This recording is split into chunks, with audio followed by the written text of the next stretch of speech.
Hello, আসসালামু আলাইকুম। কি অবস্থা সবার? This is Shashi from Shashi's diary. দেখেন, গতকালকেই বলেছিলাম আমি রেগুলার হওয়ার চেষ্টা করব। আজকে আবারও নতুন একটা ভিডিও নিয়ে চলে এসেছি।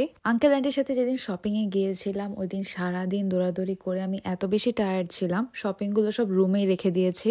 পরের দিন ঘুম থেকে উঠে আগে ডিসাইড করেছি এগুলো একটু গুছিয়ে নিই। আর কিচেনে আমার যে সাইডটা আছে সেটা এত বেশি মেসি হয়েছিল। আমি যখন নতুন এখানে এসেছিলাম, একটা প্যান দিয়ে আমি রাইস, ওটার মধ্যেই পাস্তা, নুডলস, ডিম সবকিছু একটার মধ্যেই করতাম। তো অনেকে কমেন্ট করতো একটা ফ্রাই প্যান কিনে নিলেই পারেন, আরেকটা পাতিল কিনে নিলেই পারেন। মানে মাঝে মধ্যে কিছু জিনিস কিছু মানুষকে বোঝানোটা অনেক বেশি ডিফিকাল্ট হয়ে যায়। নতুন একটা দেশে নতুন একটা শহরে যখন আমি মুভ করব, শুরুতে প্রথম দিন গিয়ে আমি একদম ঘর ভরে জিনিসপত্র কিনবো না। সবকিছু আস্তে আস্তে করা লাগবে, আস্তে আস্তে গুছিয়ে নিতে হবে। আমিও স্টেপ বাই স্টেপ চেষ্টা করছি সবকিছু গুছিয়ে নেওয়ার। দেখেন, আমি নতুন অনেক কিছু মশলাপাতি কিনেছি, সেগুলো গুছিয়ে রাখছি। মানে যে জিনিসটা আমি বোঝাতে চাচ্ছি, সবকিছুর একটা সময় থাকে, সবকিছু আস্তে আস্তে হয়, হুড়াহুড়ি করে কোনো কিছু হয় না, ধৈর্য ধরতে হবে। আমি শেয়ার্ড বাসায় থাকি, কিচেনের এই সাইডটা আমাকে অ্যালোকেট করা হয়েছে আমার জিনিসপত্র রাখার জন্য। খুব ভালোভাবে গোছাতে না পারলেও কম সময়ের মধ্যে আমি চেষ্টা করেছি। এর মধ্যে আমার শরীর অনেক বেশি ব্যথা করছিল, মাথা ব্যথা ছিল ওই দিন অনেক। আমি এখানে আসার পর থেকে আমি ভেবেছিলাম অনেক মেডিসিনের দরকার হবে, অবভিয়াসলি ওয়েদারের জন্য, ঠান্ডার জন্য। কিন্তু আমি দেখলাম আমার সহ্য ক্ষমতা আগের থেকে অনেক বেশি বেড়ে গেছে। এই পুরো পাতাটা আমি বাংলাদেশ থেকে এনেছিলাম। এখন পর্যন্ত আমার তেমন একটা মেডিসিন দরকার হয়নি কোনো কিছুর জন্য। খুব বেশি যখন এক্সট্রিম হয়ে যায় তখনই আমি শুধু টাফনিল আর নাপা এক্সটেন্ড খেয়েছি। কিছু খাবার বাইরে ছিল, সেগুলোকে ফ্রিজে রেখে দিলাম। আর দেখেন চুল কিভাবে ভেসে যাচ্ছে আমার। ওয়েদার আর গরম পানির জন্য চুলের অবস্থা খুবই খারাপ। আর এই বিড়ালটার জন্য আমি আমার বাসার পেছনে যে গার্ডেনটা আছে সেখানে যেতে পারি না। মানে ঠিক আছে দেখতে সুন্দর, কিন্তু এটা না এমন ভাবে তাকিয়ে থাকে, আমার কাছে তো অনেক ভয় লাগে বাবা। একদিন চোখ বড় বড় করে আমার সামনে এমন ভাবে দাঁড়িয়েছিল, মানে অনেক সময় হয় না যে আমি একটু মুভ করলে এটাও নড়বে না, সে একদম দাঁড়িয়েই থাকে, অবজার্ভ করতে থাকে যে আমি কি করছি। অনেকক্ষণ আমি আর এই বিড়ালটা আমরা কুশল বিনিময় করলাম। এরপর আমি নাস্তা করতে চলে যাই। সেই দিন আমার চলে এসেছে যখন আমি ফ্রেশ ফ্রেশ রান্না করে খাবার সময় নেই। আমাকে এখন রান্না করে ডিপ ফ্রিজে রেখে দিতে হয়। ডিপে একটুখানি গরুর মাংস ছিল, সেটা বের করে ওভেনে গরম দিলাম। তারপর আমার কাছে রুটি আছে, সেটাও এখন হালকা ওভেনে গরম করে নিব।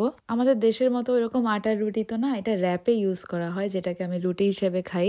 এই রুটি আর গরুর মাংস দিয়ে সকালে নাস্তাটা সেরে নিয়েছি। আর কিচেনে যাই করি না কেন, রান্না করি অথবা খাওয়া দাওয়া করি না কেন, মেক শিওর করি অলওয়েজ ওই টাইমের মধ্যে আমি কিচেনটা ক্লিন করে ফেলি। আমি আসার আগে কেউ যদি কিচেন ময়লা করে রেখে যায়, অবভিয়াসলি আমার কাছে খারাপ লাগবে। সো আমি চাই না আমার কারণে অন্য কারো কাছে খারাপ লাগুক। শেয়ার্ড বাসায় অনেক কিছু মেনটেন করে চলতে হয়, পরের জন্য কিছু ফেলে রাখা যাবে না। আজকে প্রচন্ড মাথা ব্যথা করছিল, অনেক বেশি ঘুমও আসছিল, এজন্য চিন্তা করলাম আজকে চা না খেয়ে 1 কাপ গরম কফি খাই।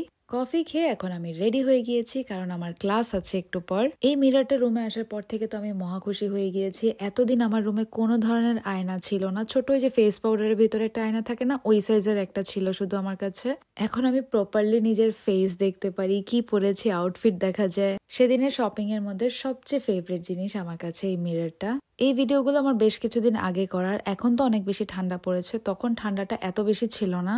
তখন এই ওভারকোট পরেও আমি বের হয়ে যেতাম, কিন্তু এখন আমার সেই সাহস নেই যে এই শুধুমাত্র এই ওভারকোট পরে বাসা থেকে বের হব। ইউনিভার্সিটির আইডি কার্ড পরে নিলাম, এখন বাসা থেকে বের হয়েছি। আর এই বদভ্যাসটা আমার যাবে না। বাসা থেকে বের হওয়ার পর যখন আমি লক করি, আমি না বারবার চেক করি ঠিক মতো লক হয়েছে তো। বদভ্যাস না মুদ্রা দোষ সেটা আমি জানি না। আজকে আমার যে ক্যাম্পাসে ক্লাস, সেটা হচ্ছে আমার বাসা থেকে 17 মিনিটের ওয়াকিং ডিস্টেন্স। নর্মালি আমি যেসব জায়গায় যাই সবগুলোই 25 মিনিট 30 মিনিটের ওয়াকিং ডিস্টেন্স, তো এটা আমার কাছে কমই মনে হয়। হাঁটতে কষ্ট লাগলেও আশেপাশে যখন সিনারি গুলো দেখি আর পরিবেশটা এত বেশি সুন্দর, তখন কষ্টটা অটোমেটিক কমে যায়। এরপর চলে গেলাম দৌড়ে ক্লাস করতে। অবভিয়াসলি এর মাঝখানে আর কোনো রেকর্ডিং নেই। ক্লাস শেষ করে আমি চলে গেলাম প্রিন্ট করতে। ইউনিভার্সিটিতে প্রিন্ট করার সুযোগ আছে, এখানে পেপারসও দেওয়া থাকে, শুধু শুধু বাইরে টাকা খরচ করা লাগে না। আমার আইডি দিয়ে লগ ইন করে আমি যে ফাইলগুলো প্রিন্ট আউট করবো সেটা আমি ট্রান্সফার করে নিয়েছি। লিমিটেড নাম্বার থাকে, কিন্তু এত বেশি প্রিন্ট আউট দরকার হয় না। আমি এখান থেকে আমার সিভিও প্রিন্ট করে নিয়েছি। আমার একটা পাকিস্তানি ক্লাসমেট আছে, সে যখন শুনেছে আমি এখন পর্যন্ত রেল কার্ড করিনি, তার কাছে এক্সট্রা ফর্ম ছিল, সেটা আমাকে দিয়ে দেয়। ক্লাসের ইউনিভার্সিটির সব ঝামেলা শেষ করে আমি এখন একটু শপিং এ যাব। না, এই শপিং আমার শখের জন্য না, এই শপিং হচ্ছে দরকারের শপিং।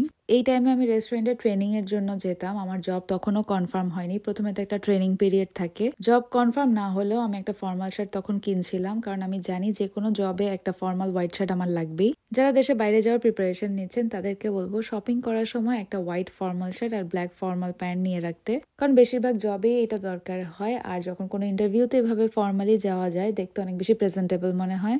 এখানে আমার তো প্রাউড একটা মোমেন্ট হচ্ছিল, যে শার্টটা আমি কিনছিলাম প্রাইমার্ক থেকে, সেটাতে লেখা মেড ইন বাংলাদেশ। যদিও আমার সাইজ আমি পাইনি, অনেক বেশি লুজ হচ্ছিল, কিন্তু আমার এখন দরকার, কিছু করার নেই, আমাকে নিতেই হবে। যেই বাংলাদেশি শার্ট আমি অনেক কম টাকায় বাংলাদেশ থেকে কিনতে পারতাম, এখানে এসে সেটা আমি 3 ডাবল 4 ডাবল বেশি দাম দিয়ে কিনলাম। বাংলাদেশে তো আমি বেশিরভাগ ম্যাট লিপস্টিকই ইউজ করতাম, তো আমার ব্যাগে যা আমি এনেছি বেশিরভাগই ম্যাট লিপস্টিক। আর এখানে দেখি সবাই কি সুন্দর গ্লসি লিপস্টিক ইউজ করে। শীতের ওয়েদারে ম্যাট লিপস্টিক ইউজ করে আমার ঠোঁটের অবস্থা খারাপ, এই জন্য একটা গ্লস কিনে নিলাম। ব্যাস এই দুইটা জিনিসই আমি নিয়েছি, আর কোনো কিছু শপিং আমার দরকার নেই। পরে এখান থেকে আমি চলে যাব এখন টেস্কোতে, কিছু খাবার দাবারও কিনতে হবে। অনেক বেশি ডেজার্ট ক্রেভিং হচ্ছিল, কিন্তু কিছুদিন আগে আমি অনেক শপিং করে ফেলেছি, অনেক টাকা পয়সা খরচ করেছি, এখন আমাকে একটু বুঝে শুনে চলতে হবে। এই টমেটো গুলো এত বেশি সুন্দর, কিন্তু এটা নিয়ে আমার বাসায় কোনো লাভ নেই, আমি একজন মানুষ এগুলো শেষ করতে পারবো না। সবজি কেনা এখানে আমার জন্য অনেক বেশি কষ্ট হয়ে গিয়েছে, আমি বুঝেই উঠতে পারি না কোনটা আসলে কি। আর নিলেও একদম অল্প করে নিই, যেটা আমার একজনের জন্য এনাফ হবে। যাই হোক, আজকের মতো বাইরের সব কাজ শেষ। এরপর আমি হেঁটে হেঁটে এখন বাসায় চলে যাব।